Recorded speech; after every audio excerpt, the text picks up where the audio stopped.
Olá, bem-vindos ao Papo em Ordem, o podcast da UAB Rondônia. No episódio de hoje, nós recebemos a doutora Maiara e o Edmilson. Meu nome é Tainan, doutora Tainan Cunha. Eu sou membro da Comissão de Igualdade Racial. O episódio de hoje é sobre cabelo afro e uma análise do caso da Jada Smith. Doutora Maiara, apresente-se, por favor. Me antecipando já.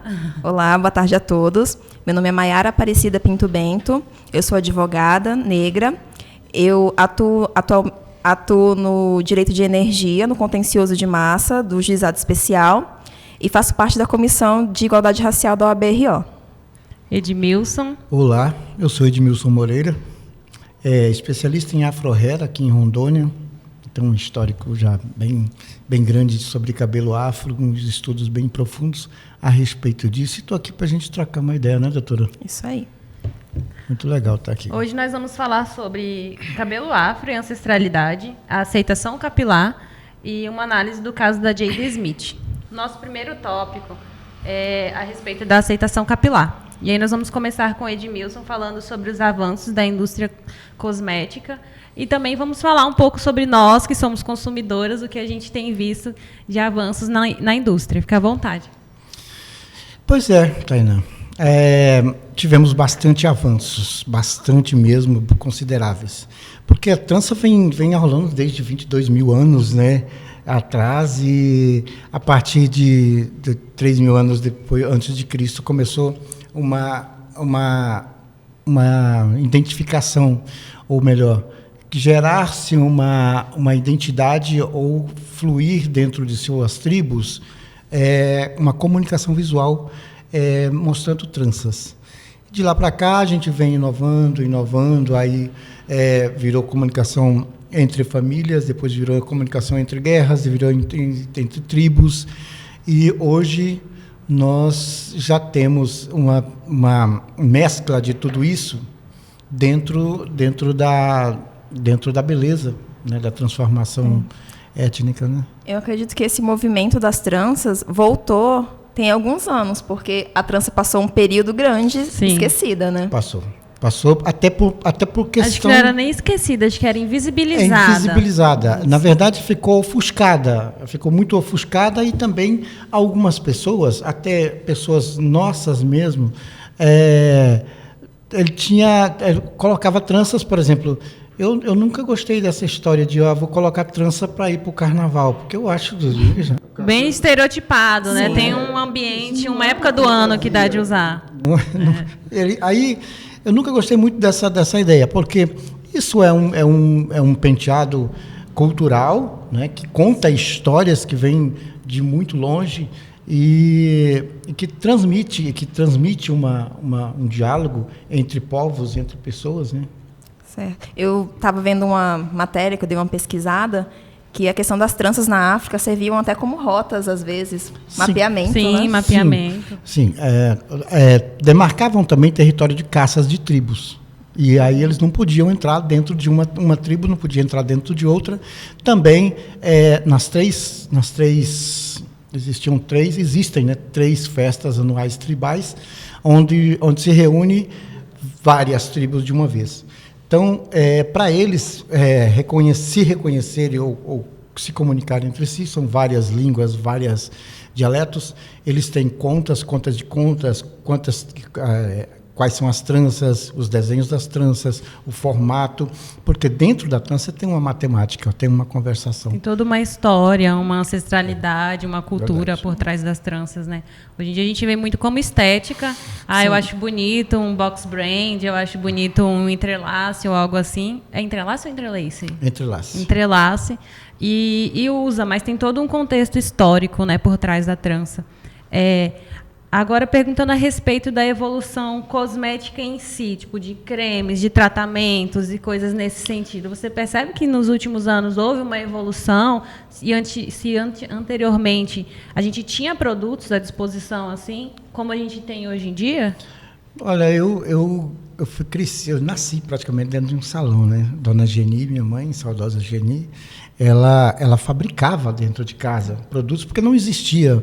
E quando tinha produtos, quando chegava produtos no Brasil, que era mais Estados Unidos, né, doutora? Que eles fabricavam muito TCB, empresas direcionadas ao cabelo crespos. No Brasil era muito raro, então a gente tinha que se virar, fabricar o nosso produto. E lembro que minha mãe fazia uns banhos de creme que era interessante, porque o nosso cabelo precisa muito de umectação, né? Sim.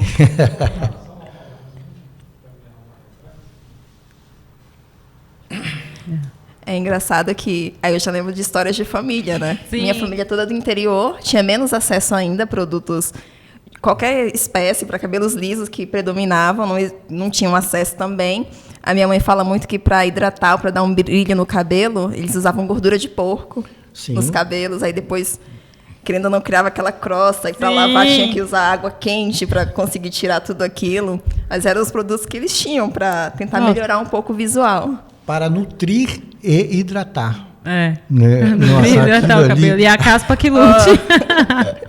Couro cabeludo sofria bastante. Perfumado, hein? Sim, nossa, o cheiro é terrível. Eu lembro do meu trote da faculdade, passaram isso no meu cabelo e assim, ficou muito fedido. Então eles passavam isso como cosmético, né?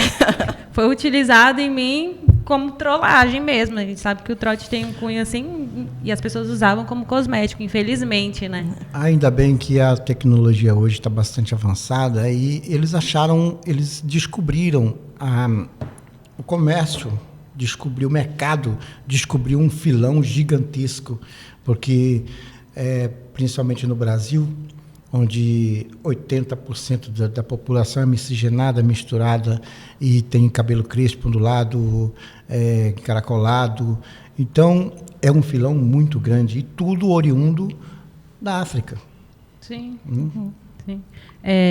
E me fala um pouco sobre como foi a ideia, a formulação do salão hoje em dia, como é o Afroconcept, e como que foi essa fusão?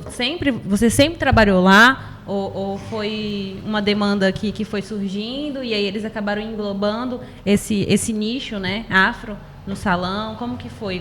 Você sempre trabalhou só e agora tem um salão? Como que se deu isso? Não. Essa história do BW é uma história muito bonita, que nasceu do meu irmão, Eliabe Moreira, que há 35, 36 anos atrás chegaram aqui. Eu não estava aqui ainda, mas eles vieram antes. E Eliabe, ele tinha uma admiração muito grande pelo trabalho de mamãe. Mamãe sempre foi direcionada ao afro.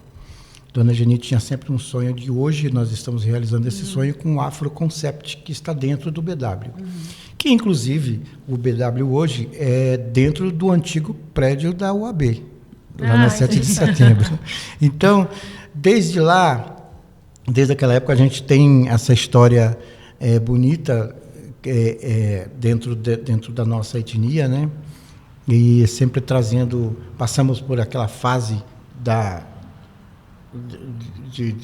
do cabelo crespo ficar um pouco apagado, alisamento, escova isso, escova aquilo, até que, como todo o mercado reage, né, as demandas, as demandas, o meu irmão, com aquela inteligência dele, falou assim: cara, e agora é a hora da gente botar a ideia de minha mãe, da Dona Geni, Afroconcept, em ação.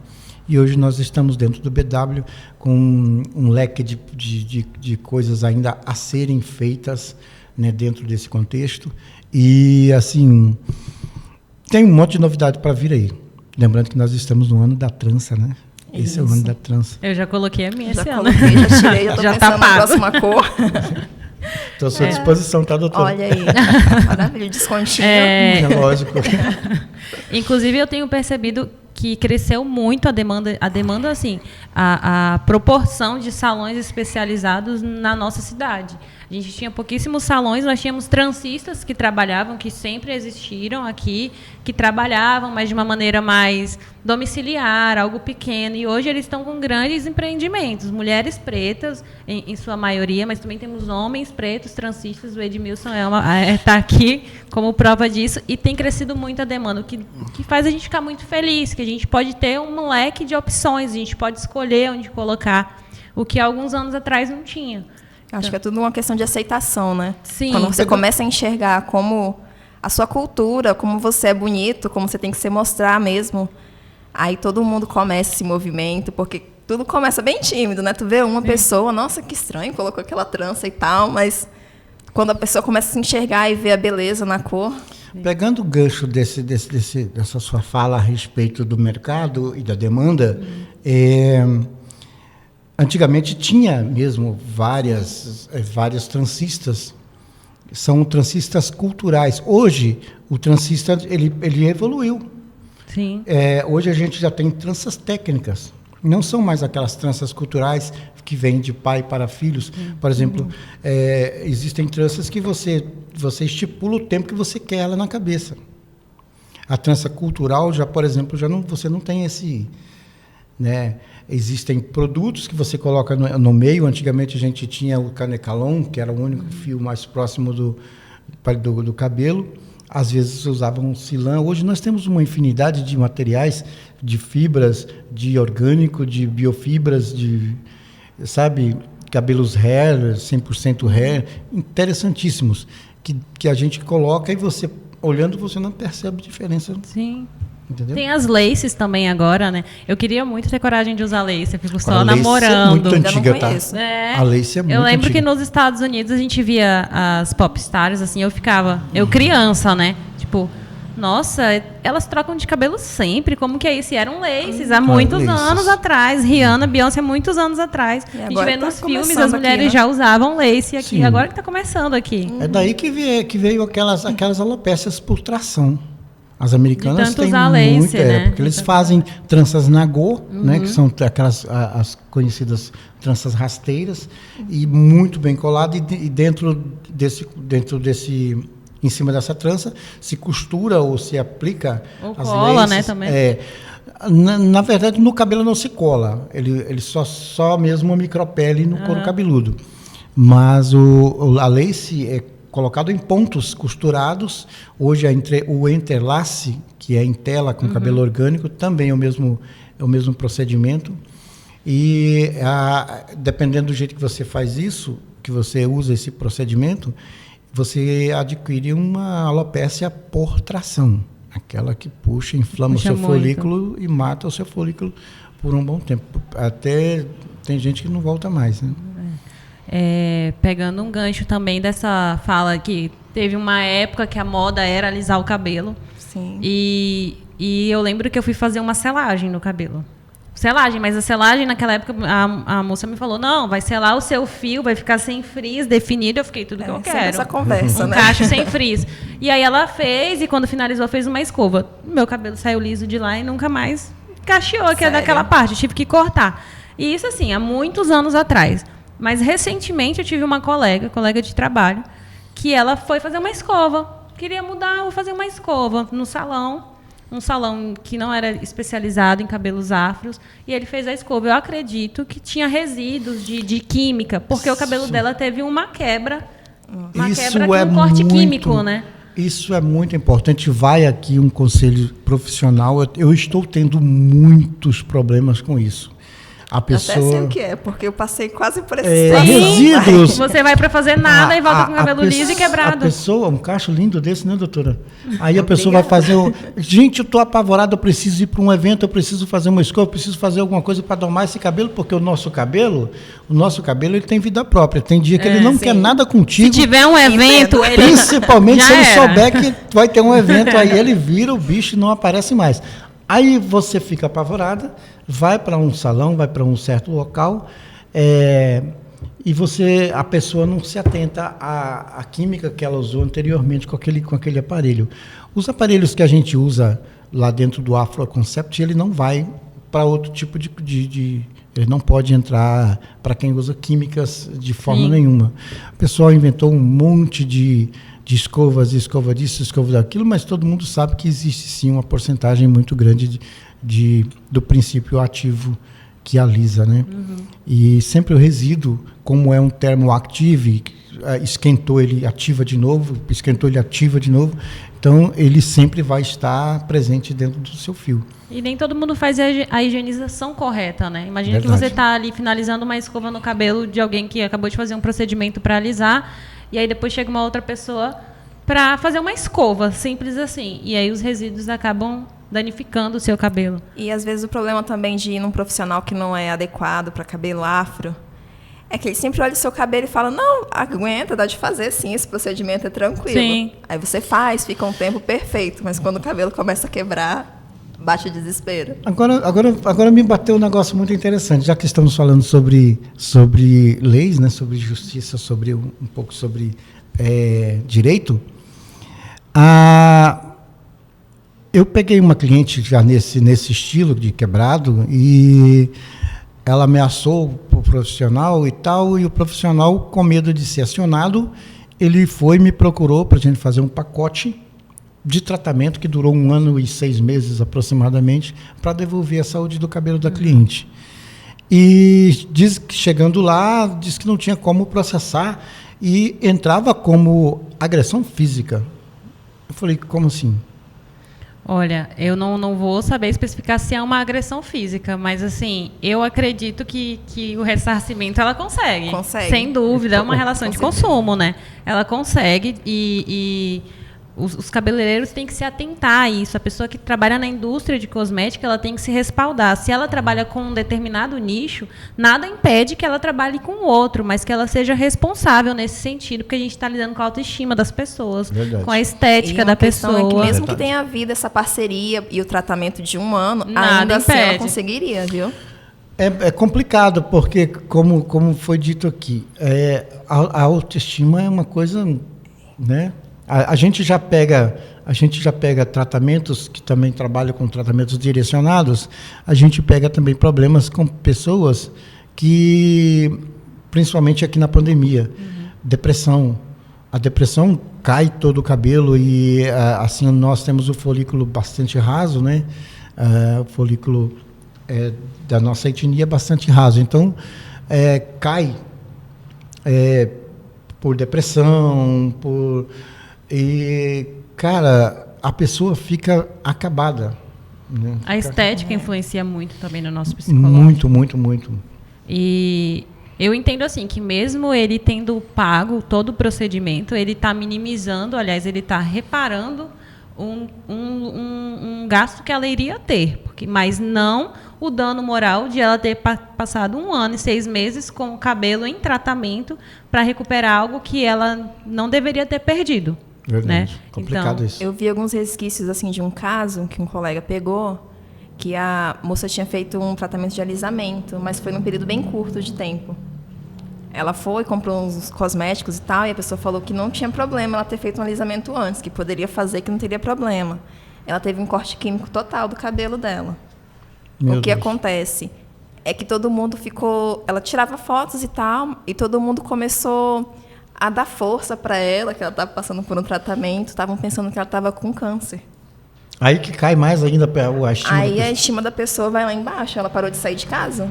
Capaz, Aí começar a usar só capaz lenço até de e tal. ficar Até doente. usar de verdade. lace, que também é um gasto, porque lace não é barato. Não. Lace não é barato. Agora que está chegando aqui no nosso estado, mas a gente geralmente compra de fora, do Rio de Janeiro, ali do sul, do sudeste, e é caro, chega um valor caro aqui. E aí a pessoa foi fazer um tratamento e chega e tem que usar outros meios para ter sua autoestima recuperada a curto prazo, né? A gente sabe que o cabelo cacheado demora uma eternidade para crescer. Verdade. Então, quando você tem um corte químico num cabelo cacheado, são alguns anos para você recuperar aquilo. Alguns anos. E não basta ter uma lace, tem que ter a manutenção dela, que também é Sim. muito cara. Também é cara manutenção, meu Deus. É verdade. Aí vamos falar um pouco sobre o nosso processo pessoal de descobrimento e de aceitação das nossas madeixas. Eu não sei se a doutora Maiara passou por transição capilar. Fala um pouco, doutora, sobre como que é assumir o seu black. Então, eu sou uma pessoa tímida desde a infância. Na infância, sempre teve as brincadeirinhas de escola, as terríveis. Cabelo ruim, cabelo de bombril. Cabelo de bombril era o ápice, né? Sempre. Terrível. Cabelo que não molha. Aí eu ficava, meu Deus, queria ter cabelo liso. Era o sonho de criança. Tentei alisar o cabelo 2 vezes. Uma ficou mais ou menos e tal, não teve tanto problema assim. Só que a questão da manutenção, tem que fazer constantemente, não dava. Então, eu acabava voltando para o cabelo natural. Só que aí, quando o cabelo estava natural, prender. Sempre preso. Sempre preso. Se tivesse qualquer coisa fora do lugar, é aquela. Não, vai arrumar esse cabelo, passa um creme, faz qualquer coisa e prende o cabelo. Então, eu cresci sempre com esse estigma de cabelo preso, ajeitadinho, quieto, imóvel. Na régua. Sim. Intacto. Era eu. Ai, meu Deus. Eu não tirava nem foto. Eu tinha muita vergonha de tirar foto e até hoje eu não gosto. Segunda vez que eu fiz alisamento foi uma tragédia. Eu fiz na manutenção, começou a cair, quebrar. Esse cabelo que eu tenho hoje, minha juba, que eu falo, gente, totalmente novo, porque o antigo quebrou completamente. Cresceu até razoavelmente rápido, só que ainda assim, muito tímida, com cabelo e tudo mais. Tratamento que, acredito que até uns 10 anos atrás era bem difícil conseguir produtos, né? Verdade. Então, ainda assim, ficava meio preso, molhava um pouquinho assim, ficou um pouquinho alto, um pouquinho de volume, vou prender. E eu acho que fazem o quê? Uns 5, 4 anos que eu comecei a soltar o cabelo mesmo. Deixa ele aqui, tem vida própria já. Como foi? 4 anos mesmo. É uma luta para crescer. Já fiz tranças, pretendo fazer de novo, porque as tranças são maravilhosas. E é isso, gente. Piadinhas na infância, eu acho que foi realmente um trauma terrível. Mas você ainda lida com esses comentários hoje em dia? Com alguns comentários? Mais positivo. Já do meu, né, de pessoas conhecidas, o máximo é que eu tenho preguiça de pentear o cabelo, por isso que eu deixo o cabelo assim.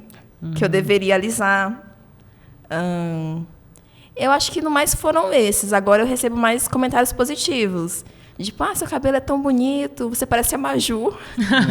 Fico, olha, a Maju de Rondônia. Tem gente que vem pegar e fala, nossa, é macio. Sim, eu lembro eu não gosto de um que pegue caso no desse meu. da escola, as amigas falaram, chegaram assim, o cabelinho preso, elas, eu posso pegar no seu cabelo? Aí eu, pode. Elas pegaram, nossa, é tão macio. Aí eu fiquei, não é duro. Eu confesso que eu fico um pouco estressada com isso de... Posso pegar no seu cabelo? Porque a gente não vê esses comentários em cabelos lisos. Parece que é algo estranho, algo fora do comum. Eu posso ver essa coisa exótica aqui, sabe? E eu também não gosto, porque geralmente a pessoa bagunça o cabelo. Então eu falo, não pega no meu cabelo. Não pega. Sou um pouco arrogante? Soa, mas assim, a gente não vê esses comentários com pessoas que têm cabelos lisos. E falando um pouco agora do meu processo... Assim, na infância eu tive cabelo cacheado, minha mãe prendia aqueles negócios assim, que eu chegava com dor de cabeça em casa, a testa esticada. E eu sou gêmea, né? Então eram as duas, amarrava as duas, porque se pegasse alguma coisa em um, passava para outra. Sempre cabelo preso, na época de escola. O medo de pegar piolho, que aí era terrível. Era um terror. E aí, assim, minha mãe sempre cuidou muito nesse sentido. Mas a gente tinha poucos produtos. Minha mãe hidratava do jeito que dava, com os produtos que dava. E aí a gente foi crescendo. A minha irmã gêmea, ela alisa o cabelo desde os 12 anos. Então, a gente está com 26, tem 14 anos que ela alisa o cabelo e ela não consegue passar pela transição. Eu passei pela transição porque teve esse episódio que eu fui fazer uma selagem, o cabelo alisou, aí eu tive que começar a fazer a manutenção. Só que eu achava aquilo um saco. E aí eu fui deixando o cabelo crescer, deu um certo tamanho, um belo dia eu olhei no espelho e cortei. Ficou horrível. E aí, para arrumar o que eu tinha feito, eu fui no salão e teve que fazer um corte, que acho que é o Big Chop, alguma coisa assim, que é super curto. E aí, dali, ele começou a crescer, cacheado, e foi crescendo, e foi ficando lindo, e eu fui adorando. Aí eu cortei novamente, no último ano da faculdade, né, TCC, OAB, ou era um ou era outro, era o cabelo ou era estudo. Porque demanda muito cuidado o cabelo cacheado. Meu cabelo estava muito grande, tem que hidratar, tem que fitar, tem que umectar, tem que secar no difusor, tem que dormir com touca de cetim. Quem vai nessa de que não tem muito gasto, se engana. Porque os produtos são caros e tem que ter paciência para cuidar. O meu conselho é o seguinte, você que tem um cabelo crespo, e agora que está nessa pegada, você sempre procurar um profissional. Porque não é, como eu disse, o cabelo tem vida própria. O nosso cabelo tem vida própria e tem dia que ele não quer mesmo. Não sei se por intempéries, nós estamos aqui numa região quente e úmida, né? Então a gente sua muito, então normalmente é muito difícil você manter o cabelo o tempo todo de um jeito só.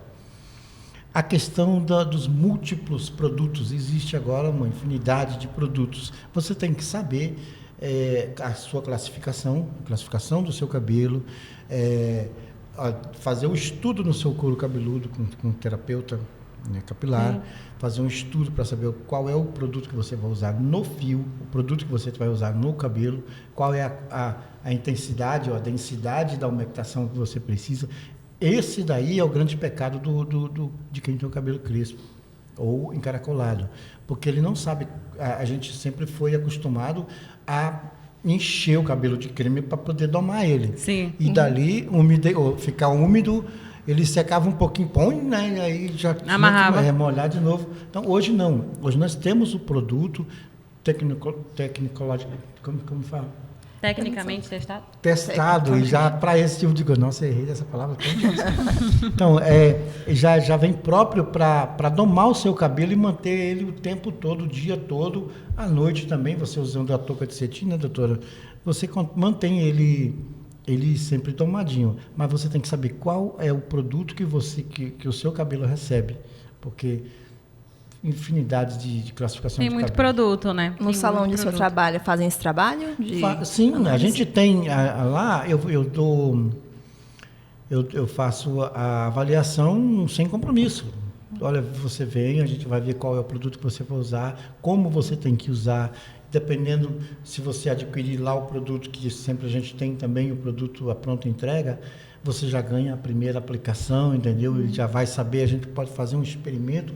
Olha, Edmilson, eu não me dei com esse produto aqui, a gente vai fazer uma troca para você, a gente não vai abandonar. Até porque nós também estamos passando por um processo de descoberta de muitas coisas, entendeu? E aí a gente está nessa, a gente precisa juntos descobrir o que é melhor para nós, né? Sim. E aí, sim, cabelo grande, cortei. Último ano da faculdade, cortei, OAB, TCC, não dava. E aí, depois disso, eu comecei a entrar num processo de transição capilar, porque o cabelo curto é super estiloso, mas ele tem que estar curto. Tem que cortar sempre. Manutenção. Entendeu? Tudo, né? A manutenção. E aí eu comecei a deixar ele crescer. Botei até um dread senegalês com o Edmilson para deixar ele crescer, porque meu cabelo estava raspadíssimo, super pequenininho. E aí ele foi crescendo, mas assim, tem sido um caos interno, né? Eu mantenho a pose aqui, mas assim, eu fico meio incomodada, meu Deus, o cabelo Doutora, tá crescendo. tá tão bonito seu cabelo. Tá bonito, minha filha, mas eu cortei ele esse fim de semana, porque, tipo, sexta-feira, se você me encontrasse, eu tava assim, ó, a derrota. Oh, meu Deus. E aí tem que estar sempre cortando e tudo. Do dread que você colocou. O dread comigo. senegalês, que eu adorei, Curtíssimo estava o seu cabelo. Tava curtíssimo. Doeu horrores pra colocar no O Edmilson fez um trabalho, assim, magnífico, de conseguir colocar aquilo em um dedinho e meio de cabelo, eu acho. E assim, não teve quebra capilar, não teve dor, não fiquei com dor na cabeça, nada disso. E foi bem cresceu tranquilo. bastante, viu? Cresceu bastante, assim, estou super contente. O bom da trança é isso, doutora. Você que está numa transição, porque tem, por exemplo, a doutora Tainá, ela se aceitou muito rápido na questão do curtíssimo. Agora, tem gente que, devido a anos com poder, porque o cabelo dá poder, né? Senão o Sansão não tinha aquele cabeleira todo. É por isso que eu chamo de juba aqui, ó. Pois é, a pessoa não acostuma com o cabelo curto. Tem também aqueles maridos que, pelo amor de Deus, tem uns maridos que não sei para que servem. Tipo, em vez de dar aquele apoio... Em vez de ser um Will Smith da vida? Pois Passar por uma transição... Tapa na cara dos inimigos. A transição é como uma gravidez, você tem que passar junto com a mulher, sim, não? Sim. Aí, o cara, em vez de dar aquele apoio... Não, mulher, pelo amor de Deus, você tá... Poxa, ela está em transição, né? Tem todo um apoio, uma rede de Você apoio. vê que a mulher ela muda, né? Ela precisa de mudar. Aí que muitas vezes a transição acaba ficando de lado, né, gente? Aí você começa desiste assim, da Desiste, a Lisa de estímulo, novo, né? já vi muita gente que desistiu no meio da transição, não aguentou, não segurou a barra, muitos comentários, muita gente desnecessária. Eu costumo dizer que se você não tem nada de bom para falar, não fale, né? Então, assim, se não vai agregar, a pessoa já está passando por um processo que é difícil e a gente só precisa de uma rede de apoio ali, né? Para a pessoa se identificar, porque depois que aquela juba crescer, minha filha, o mundo é seu, o mundo é seu, entendeu? Fica pequeno. Segura a barra e vive o processo, que depois o mundo é seu. E aí vamos para o segundo tópico, que é o caso da Jade Smith. Jade, desculpa se você estiver assistindo e eu tiver pronunciado seu nome errado. A gente vai falar sobre doença capilar. Edmilson está aqui para falar. A Jada tem alopécia. Quem não lembra do caso, na cerimônia do Oscar, o Will Smith agrediu o Chris, o quê? Chris Rock. Ele fez um comentário. Ele fez uma piadinha. Ele fez uma piada. Ele é um comediante, ele fez uma piada. A gente vai até tocar no ponto de racismo recreativo, que é aquilo de você fazer uma piada e tal, e que talvez não caiba.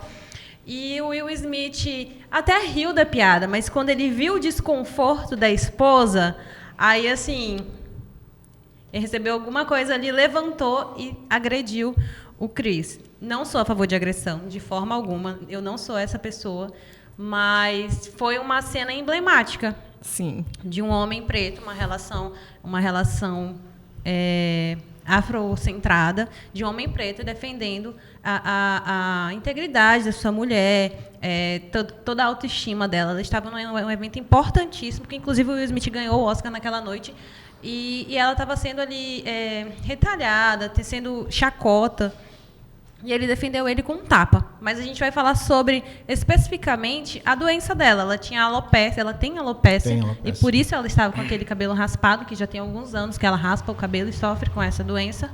E aí o Edmilson vai falar aqui para a gente um pouco sobre esses casos de alopecia, se ele já teve clientes com isso, como se dá. Sim. Hoje, graças a Deus, a gente já tem terapeutas capilares que são extremamente treinadas, né? Mas antigamente a gente tinha que identificar isso de uma forma bem a olhômetro mesmo. Existem vários tipos de alopecia. A alopecia adquirida, a alopecia androgenética, né? A alopecia androgenética, por exemplo, é uma falha no gene da mulher, né? Não é no gene do homem. O homem passa a adquirir porque ele passa ele passa a vida toda cortando o cabelo e acelera o processo de nascimento, crescimento, vida e morte do cabelo. Acaba que o cabelo morre primeiro que ele. Aí, o que acontece? Eu sou contra, por exemplo, em alguns lugares dos Estados Unidos, as crianças aprendem na escola que se corta o cabelo depois de toda a mudança capilar, que o menino passa, o menino, por exemplo, até 7 anos, 8 anos, ele está ainda saindo do lanugem, não sei se é lanugem ou felugem, o animal felugem, lanugem. Ele troca a lanugem para virar cabelo. A menina, por exemplo, ela tem essa fase de criança até a puberdade. Que é aquele cabelinho mais fininho, né? Aí ela vai ter cabelo depois da puberdade. O cabelo dela, aquele cabelo de criança, porque o cabelo são três são camadas de cutícula sobrepostas, córtex e medula. E tem cabelo tão fino que não tem medula. Medula é como o osso do cabelo, o miolo do cabelo. Então, tem cabelo que é tão fino que ele não tem medula. É o cabelo, o lanugem. Então, ele passa no crescimento dele até o menino, até 7, 8 anos de idade, ele só vai ter cabelo lá para 8 anos de idade, que cai todo aquele cabelo de criança e vira o cabelo dele de verdade. Tanto é que o menino nasce loiro e quando está cabelo preto. Ele era louro. Então, porque aquele não era o cabelo. Então, você acelera o processo da lanugem. Eu sou contra, por exemplo, chega um menininho de 1 ano de idade, vai, corta o cabelo desse menino aí, com um cortezinho social nele, aí o cara pega na lanugem, passa a máquina, aí você entra na terceira lei de Newton, toda ação tem uma reação contrária da mesma força. O seu corpo é inteligente e ele reage àquela agressão, entendeu? E aí ele manda mais cabelo, aí ele transforma o cabelo do menino, já vai mudando para cabelo mais acelera o processo. Aí, dentro disso daí, você quando vai fazer lá, o menino está com 2 anos, já está com o cabelo do menino de 5. Quando ele está com 5, está com o cabelo do menino de 15. Né? Quando ele está com 30, está com o cabelo de 40. Aí depois está que nem eu, que eu sou novo. Você acelerou o processo. Tá vendo? Acelerei o processo de alopecia. Então, foi adquirida. Existe alopécia por questão emocional, né? Depressão, entendeu? Alimentar. Ansiedade. Ansiedade. Hoje a doença maior que está pegando é a ansiedade. A ansiedade está derrubando cabelo pra caramba. Nossa. E aí a gente fica no meio do caminho. Porque você não sabe se você manda para o dermatologista, ou se manda para o psicólogo, ou se manda para terapeuta. Aí tu fica ali. Acho que é os três, né? Você é o meio do campo, entendeu? É um trabalho conjunto, interdisciplinar. Verdade. Cabeleireiro, psicólogo e dermatologista. A gente tem que ter um pouco de tudo. Tem que ter um pouco de tudo. O salão é terapêutico, né, gente? A gente vai no salão, é terapia. Mas vamos falar um pouco também sobre a relação deles, é uma relação afrocentrada, e também sobre esse racismo recreativo.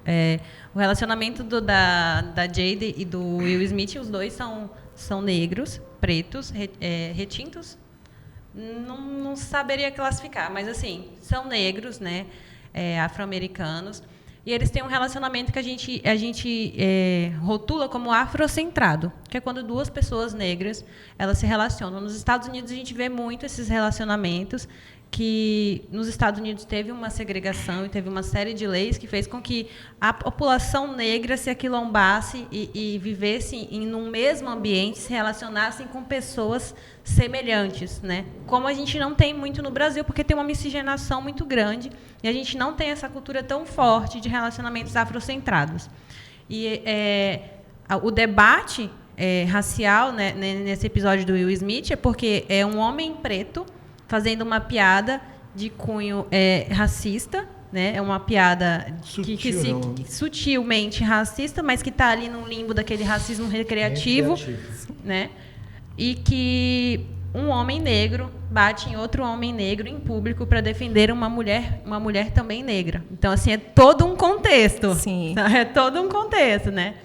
E aí teve uma série de questionamentos, lógico que parte da comunidade entendeu que não era proporcional, que de fato aconteceu, que de fato não é. A agressão nunca é uma forma proporcional de responder. A gente tem que sempre buscar outros meios. Mas o que vocês acham do caso? Quem queria ter um Will Smith na vida? Eu queria. Enfim. Eu acho que é o seguinte, porque eles são gerados dentro dessa cultura, assim, eu não sei se chega a ser machista, mas assim, o cara... uma cultura educacional. O cara ele tem o direito de revidar caso ele se sinta agredido ou agrida alguém da própria família. Sim, então, toda uma cultura, a gente percebe ali que o Will ele deu aquela risadinha, aí ele lembrou da cultura que ele precisava mostrar a posição dele, tanto para a mulher que já estava no desconforto, quanto para a maioria das pessoas que estavam assistindo. Infelizmente, o Will Smith é de uma outra geração. Sim. Então, ele foi mal compreendido, apesar de ter sido bastante agressivo, né? Sim. Eu acho que ele deveria passar por cima dessa cultura e adotar uma outra conduta, né? Ele foi para um retiro espiritual agora. Tomara que ele aceite a Jesus, né? E um outro ponto interessante é que o Chris Rock ele é conhecido por piadas nesse sentido. Nesse sentido. É racismo recreativo, Racismo recreativo. A carreira dele é baseada nisso. Sim. Eu fico bem na dúvida. Eu entendo o posicionamento do Will Smith. Caramba, defendeu a mulher num evento que ele foi punido. Ele não pode mais receber o Oscar ele não participa mais do Oscar, né? Saiu da academia. Entendo a piadinha do Chris Rock. Ele não perderia a oportunidade, apesar de achar ofensiva.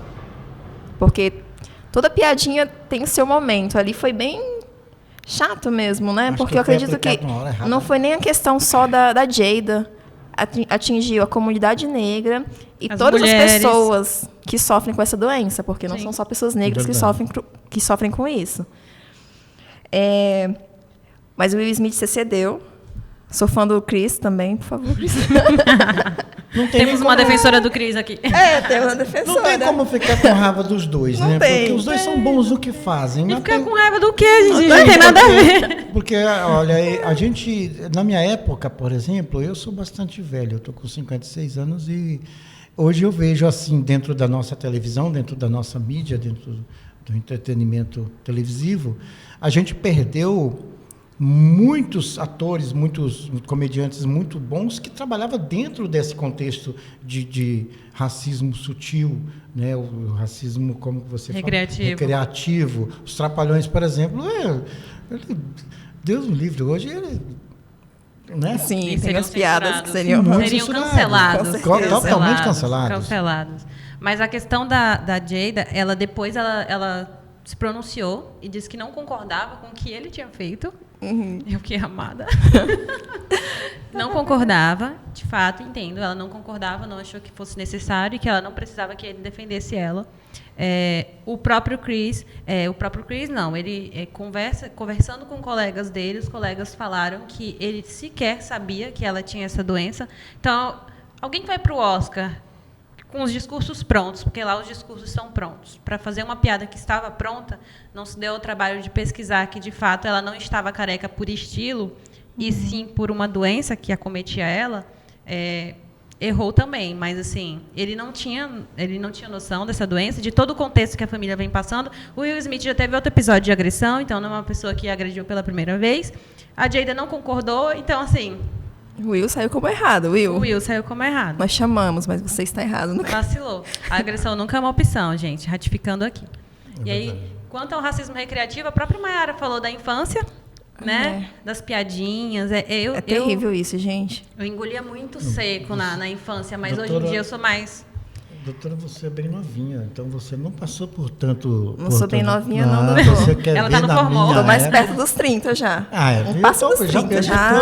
Eu já estou com 56, então na minha época de escola, por exemplo, eu vou falar isso aqui, mas assim, na minha época de escola, se você não tivesse um apelido que hoje seria bullying, você não fazia parte da gangue, não fazia parte da tropa. Não estava no contexto, né? Não entrava. Todo mundo tinha que ter um apelido. E o apelido é sempre o que você não gosta. Senão não pega, tem que ser o que você não tira onda de uma gosta. coisa que você detesta em você mesmo. Né? Entendo, mas vamos lá para outro ponto. Doutor, você é homem. Eu entendo que é brincadeirinha meio que natural entre os homens. Essa birrinha entre os homens, chamado apelidinho que não gosta e tal, acaba vindo naquela amizade. Verdade. Mas para uma menina, é Não pesado. cabe. É Não dá. pesado. Não dá.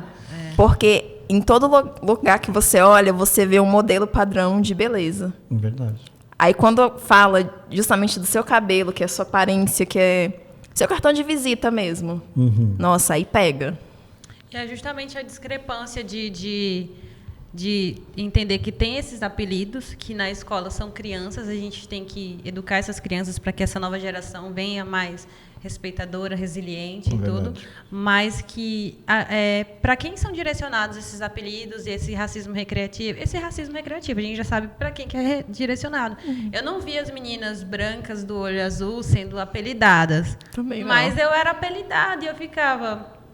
Será que é porque eu tenho que fazer parte desse grupinho? Ou será que é o que me resta? Ou porque ela é o padrão, eu tenho que ser apelidada? Então, sempre tinha um cunho pejorativo. E hoje em dia, tem um livro a respeito, Racismo Recreativo, inclusive, da coleção Feminismos Plurais, que é muito bom, que fala a respeito de todo esse crescimento das gerações. A gente está falando de uma geração bem mais antiga que a nossa geração da Mayara, a minha geração, e todos vivenciaram a mesma coisa. Então, a gente está caminhando para que isso diminua. Sim, doía, tá? Lembra que a gente tinha, mas doía, assim, sempre dói. A gente acaba aceitando o fardo. Rir para não chorar. Até hoje acho que é mais ou menos ainda isso. dói. Dependendo do lugar, ainda dói. Hoje em dia, eu sou muito mais reativa e eu acredito que eu tenho um filtro natural, que é essa minha cara de mal, então as pessoas pensam duas vezes antes de falar algumas coisas para mim. Mas... É real. É real, né, Mayara?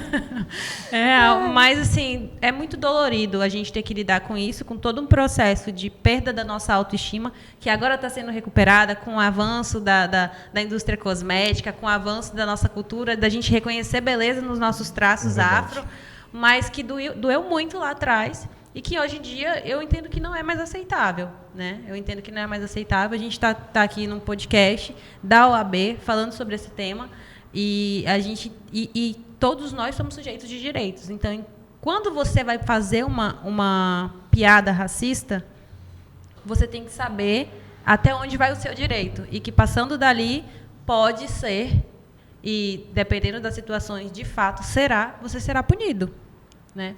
Então, a gente está numa sociedade que não cabe mais falar tudo o que convém. A gente não proíbe o pensamento, mas externar isso é muito doloroso. A gente não sabe como vai chegar a outra pessoa. Vai reagir, Sim. A gente não sabe como vai chegar na outra pessoa. E, dependendo como chegar, você pode ser responsabilizado, queridinho. Então, é isso.